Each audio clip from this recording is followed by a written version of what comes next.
Sorry ass DJ.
Punganur నియోజకవర్గం Telugu Desam party incharge చల్లా రామచంద్రారెడ్డి ఆధ్వర్యంలో నిర్వహించిన మినీ మహానాడు నియోజకవర్గ పరిధిలోని సోమల మండలంలో ఏర్పాటు చేశారు. ఈ కార్యక్రమానికి ముఖ్య అతిథిగా పాల్గొన్న చల్లా రామచంద్రారెడ్డి స్థానిక తెలుగుదేశం పార్టీ నాయకులకి కడపలో నిర్వహించే మహానాడు కార్యక్రమానికి హాజరయ్యేందుకు తగు సూచనలు చేశారు.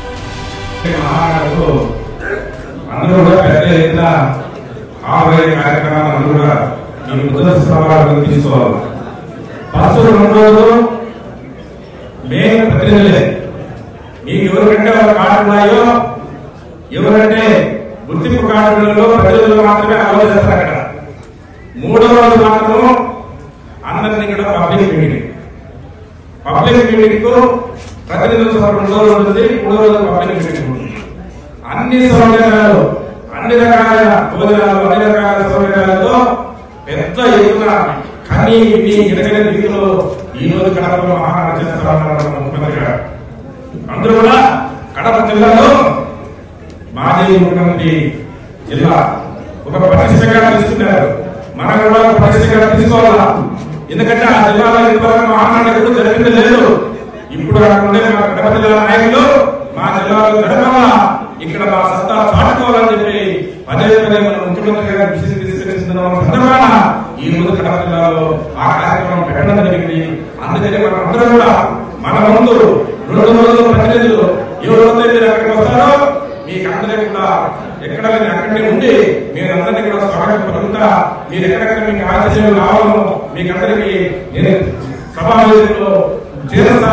అదేవిధంగా 3వ రోజు మీరు మండల పార్టీ ప్రెసిడెంట్, ఇక్కడ మండల నాయకులు ఉన్నారు, వాళ్ళందరితో చర్చించి ఎక్కడెక్కడైతే బస్సులు కావాలా, రాష్ట్రాలు ఎన్ని బస్సులు కావాలా, మండల వైద్యులు, గ్రామ వైద్యులు మీరు లిస్టు మన ఇన్ఛార్జ్ వాళ్ళు ఇప్పుడే ఇస్తే ఆ కార్యక్రమాలు కూడా నేను ట్రాన్స్పోర్ట్ మినిస్టర్ గారికి ఇచ్చి మనకు ఆ రోజు 28వ తేదీ ఏ సౌకర్యాలు కదా ట్రాన్స్పోర్ట్ సౌకర్యాలు కూడా మీకు అందరికీ కలగజేసి ప్రతి ఒక్కరిని కూడా ఏ ఇబ్బంది కలగకుండా మన మహానాడు జయప్రదం చేసినట్టుగా ముందుకు వెళ్తామని చెప్పి తెలియజేస్తూ మీరందరూ కూడా ఈ తీర్మానాన్ని ఆమోదించి మీరందరూ పెద్ద సంఖ్యలో మీరు మహానాడుకు వచ్చి మహానాడు పెద్ద ఎత్తున విజయం చేయాలా. మనం ఎందుకంటే మన బాధలు సాధకాలను తెలుపుతాము, మీరు కూడా వినాలా, ప్రతి ఒక్కరు బాధలు పంచుకోవాలని చెప్పి ఈ సభాముఖంగా తెలియజేసుకుంటూ ఈ అవకాశం ఇచ్చిన మీకు అందరికీ ధన్యవాదాలు తెలియజేసుకుంటూ సెలవు తీసుకుంటున్నాను. జై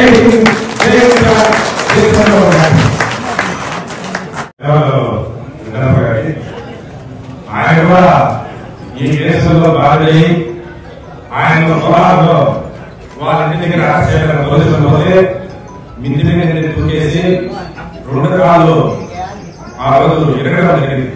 దాదాపు 4 నెలలు ఇంట్లోనే ఉండి హాస్పిటల్లో నుండి ట్రీట్మెంట్ తీసుకుంటే ఆయన ఒక బాధే. అదేవిధంగా దాదాపు ప్రత్యక్షంగా 500 మంది, పరోక్షంగా 1000 మంది, దాదాపు 2000 మంది కార్యకర్తలు ఆ రోజు 5 నెలలు అజ్ఞాతంలోకి వెళ్ళాము. మీరందరూ ఆ రోజులోకి వెళ్ళారు. మేమందరం 200 మంది సెంటర్ దగ్గర నడపగలిగాము. 45 రోజులు మేము ఎక్కడ కూడా అడగలిగాము. ఎవరు కానీ ఒక్కరోజు కూడా తల వంచిన పాపం పోలేదు. మళ్ళా మనం బయటకు వచ్చిన తర్వాత మళ్ళీ రైతు తెలుగుదేశం దగ్గర జనాలు పట్టుకుని మళ్ళీ నడిపించింది మీరే చెప్పి నేను తెలియజేస్తాను. అందుకంటే ఈ రోజు ఇది ముఖ్య అంశం. ఈ కేసులు ఎన్నేళ్ళ చాలా మంది అమాయకులు ఉన్నారు, చాలా మంది చదువుకున్న వాళ్ళు ఉన్నారు, చాలా మంది సాఫ్ట్వేర్ ఉద్యోగస్తులు ఉన్నారు, చాలా మందికి పాస్పోర్ట్ చాలా బాగుంటున్నారు. ఇది ఆల్రెడీ మన ముఖ్యమంత్రి గారు దృష్టి తీసుకొస్తే దాన్ని మన మంత్రి మన ఇన్ఛార్జి మంత్రి రామప్రసాద్ రెడ్డికి ముఖ్యమంత్రి గారు చెప్పడం జరిగింది. మీరు తీసుకొచ్చి డీజీపీతో మాట్లాడి ఈ కేసులు మనం అంతలోనే పరిష్కరించాలా, దీన్ని పూర్తిగా మాఫీ చేయాలని చెప్పి ముఖ్యమంత్రి గారు మన మంత్రి చెప్పడం జరిగింది. దానితోనే గత 10 రోజుల ముందు నేను మంత్రివర్గంలో డీజీపీ గారిని కలిసి ఈ కేసు వివరాలను కూడా చెప్పడం జరిగింది. దానికి ఆయన కూడా సానుకూలంగా స్పందించి మన వివరాలను కూడా పంపించడం జరిగింది. ఒక నెలలోనే మనకు కేసులో దొరుకుతుంది, తప్పనిసరిగా చేస్తానని చెప్పి కూడా నేను ఈ గ్యారంటీ కూడా తెలియజేస్తున్నాను. ఏ రోజైతే మన కేసులను విముక్తి చేస్తారో ప్రతి కేసుల్లో ఉన్నాను అప్పట్లో ఇబ్బందులు అందరూ కూడా ఒక రోజు నియోజకవర్గంలో కావాలని చేసి కేసులు కొట్టేసిన రోజు మనం అందరం సన్మానాలు చేసుకుని పండగ చేసుకుంటామని చెప్పి ఎందుకంటే చాలా మంది చాలా బాగుంటారు. అవన్నీ చూసినారు, మీరు కూడా చూసినారు. ఈ రోజు మన బాధను ముఖ్యమంత్రి గారు అర్థం చేసుకున్నారు. ఎత్తారని చెప్పి అదే మనం చెప్పడం జరిగింది. అవన్నీ కూడా వెలుగు వచ్చేసాయి. అవన్నీ కూడా మనం అందరినీ పరిష్కరించుకుంటామని చెప్పి సభాముఖంగా తెలియజేస్తూ మీరందరూ కూడా ఈ కేసు పిలిచి గట్టిగా తప్పట్లు బట్టి ఆమోదం జరిగి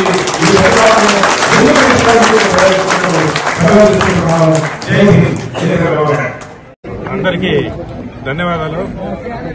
ఈరోజు ఆంధ్ర రాష్ట్రము కర్ణాటక రాష్ట్రము రెండు కూడా ఈ ఆంధ్ర రాష్ట్రంలో ఏనుగుల బెడద గత 5-6 సంవత్సరాల నుంచి రైతులు చాలా మంది ఇబ్బంది పడినారు, చాలా మంది చనిపోయినారు కూడా. అయినా గత ప్రభుత్వము ఒక్కరోజు కూడా రైతులు కాంపన్సేషన్ ఇచ్చిన పాపాన పోలేదు. ఏమి చేయాలో దీనికి పరిష్కారం అనేది ఒక్కరోజు 1 గంట కూడా అప్పుడున్న ముఖ్యమంత్రి అయితేనేమి మంత్రులు అయితే ఆలోచన చేసే పరిస్థితి కూడా లేదు. ఈ రోజు ఇప్పటికే మేము దాదాపు 200 మంది రైతులకు నష్టపరిహారం ఇచ్చినాం. అయినా కూడా ఇక్కడ ఎక్కువ అయిపోయినాయి కాబట్టి ఈ ఏనుగుల సమస్య ముఖ్యమంత్రి దృష్టికి తీసుకెళ్తే అదేవిధంగా మన పవన్ కళ్యాణ్ ఉప ముఖ్యమంత్రి గారు ముఖ్యమంత్రి గారు ఆదేశాల మేరకు కర్ణాటక రాష్ట్ర ముఖ్యమంత్రులతో చర్చించి ఈ కుంటి ఏనుగులు తీసుకొచ్చినందుకు మన ఉప ముఖ్యమంత్రి గారికి మేము ధన్యవాదాలు తెలియజేస్తున్నాం. ఎందుకంటే ఇది పెద్ద సమస్య. ఇది రైతులకు చాలా నష్టం జరుగుతూ ఉంది. ఎంత దాదాపు ₹1,00,000 నష్టం జరిగితే మనం ఇచ్చేది ప్రభుత్వం 20-25 మాత్రమే అమ్మ చేసి వదులుతున్నాం. అందుకని చెప్పి చాలా మంది ప్రాణాలు కూడా పోయినాయి. ఆ ప్రభుత్వం పట్టించుకోలేదు కాబట్టి ఈ రోజు మనం పవన్ కళ్యాణ్ గారు పెద్ద ఎత్తున ఈ కుంకి ఏనుగులు తీసుకొస్తున్నారు.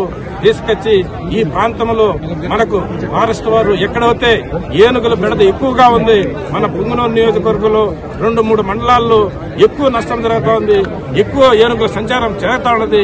ఇక్కడికి ఫస్ట్ ప్రతిపాదన పెట్టాలా, ఇక్కడుండే రైతులను ఆదుకోవాలని చెప్పి మేమందరికీ తెలియజేస్తూ మరొకసారి పవన్ కళ్యాణ్ గారికి ఉప ముఖ్యమంత్రి గారికి దీని కుంకి ఏనుగులు తెచ్చినందుకు ధన్యవాదాలు తెలియజేసుకుంటూ సెలవు చేసుకుంటాం.